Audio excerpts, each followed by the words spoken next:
You're watching World Talks on TVP World. I'm Aaron Darman. Poland's new right-wing president, Karol Nawrocki, is starting to cut his diplomatic teeth. In recent days, he met with presidents from across the Baltics, the Danish Prime Minister, and spoke by video link with Ukrainian President Volodymyr Zelensky. Next week, he'll be in Washington to meet with Donald Trump. But at home, Nawrocki has faced backlash for vetoing a law extending support for Ukrainian refugees in Poland. And his support is falling, with a new poll showing a 5.5% drop in public trust, losing the top spot to Foreign Minister and Deputy Prime Minister Radosław Sikorski. Here to break it all down is Jan Truszczyński, former Chief Negotiator for Poland's EU accession. Good evening, sir. Hello, good evening. Can I start with a simple question? Has Mr Nawrocki lost support since he started his presidency just under a month ago? No, I wouldn't be going as far as that. Of course, he still commands quite a lot of support, but a fall in popularity, while it doesn't mean anything much, is nonetheless telling, because it shows that the first few moves that Mr Nawrocki thought wise to make and to show himself from his strongest side do not fall well on the ground, do not get easily accepted by many people, including perhaps also some of those who have been voting for him. So does this give us perhaps then a sense that people are dissatisfied with some of what Mr Nawrocki has done in the last month? Well, no one is immune from criticism, of course. As long as you are a public figure, you have always to deal with that. And Mr Nawrocki is no exception to that rule. So obviously, on the one hand, he will still most likely pursue his muscular agenda. But on the other hand, the longer he pursues that line without showing his softer side, his more friendly face to the entire electorate, not just to those who blindly believe in right and justice, well, he will start losing support increasingly. It's likely. I'm interested in your view on this veto of the law supporting Ukrainians in Poland. Did he fail to read the room on this, or was the backlash exactly what he wanted to show his own right-wing political base, this anti-Ukrainian sentiment that he campaigned on? I think that it was designed to confirm to his voters that they were right in choosing him for country's president.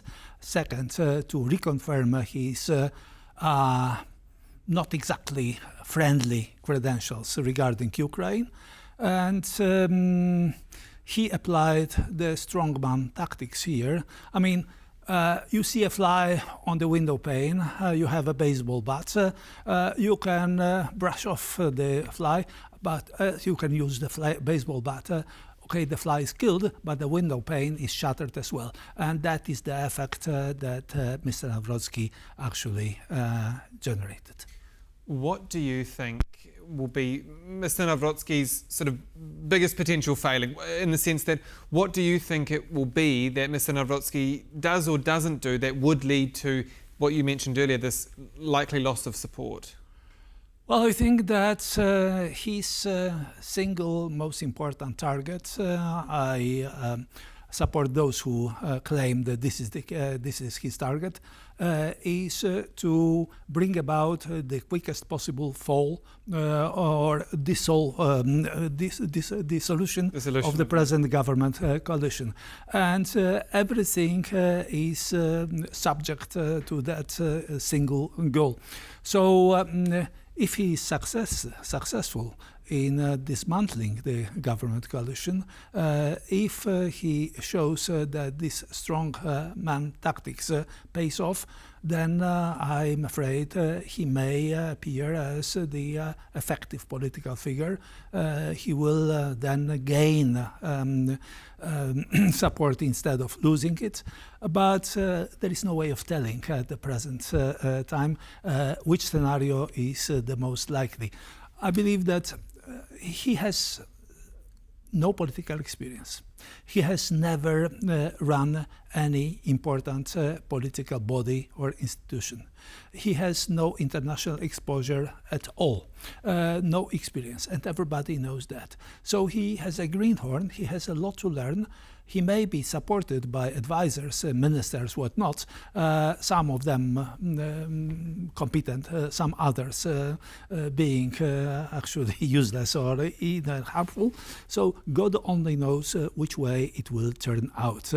I suppose that taking everything into account, he is likely to demonstrate lack of sufficient political skills and sufficient political finesse to actually gain more and more and to strengthen his position on the Polish and international political scene. But it's the proof of the pudding is in the eating. It's simply too early to tell. We know Mr. Nawrocki is continuing, you hinted at it there, if not ramping up this paralysing cohabitation that exists in Poland, where you have a right-wing president but a centrist coalition government. Do you see a world where Prime Minister Donald Tusk and President Nawrocki work hand in hand, where there is some sort of a good faith agreement? They were side by side this week in a press conference, but it was definitely tense. Is there any world where these two work together for, I guess, the best interests of Poland? Ukraine being helped to effectively defend its territory and its independence from Russia is one goal that both gentlemen should pursue going hand in hand. Poland's overall international security, all its aspects, NATO, relationship with the United States, European Defence Union and European cooperation in general, all these areas require the closest possible collaboration between the Prime Minister and the President. But until now, you see pettiness and actually childish moves from the advisors of Nawrocki, like the government has sent a note setting out what are the main goals of Polish security policy at present. And of course, it is expected that Mr. Nawrocki, when talking to Mr. Trump, will be basing his statements on what he received of the government. Unfortunately, the note earned silly criticism from presidential advisors. This is not the way to run foreign policy of a large country. This is not the way to show to the others, friends and foes alike, that Poland is not really commanded by people who sing from the same hymn sheet, and that weakens Poland. That doesn't help Poland internationally. And let's talk about the Trump meeting in just a moment. Very quickly, do you think we could see a snap election before 2027? I hope not. I hope not, because there is actually no added value for any of the 3-4 parties which work together in the government coalition to bring about early fall of the government.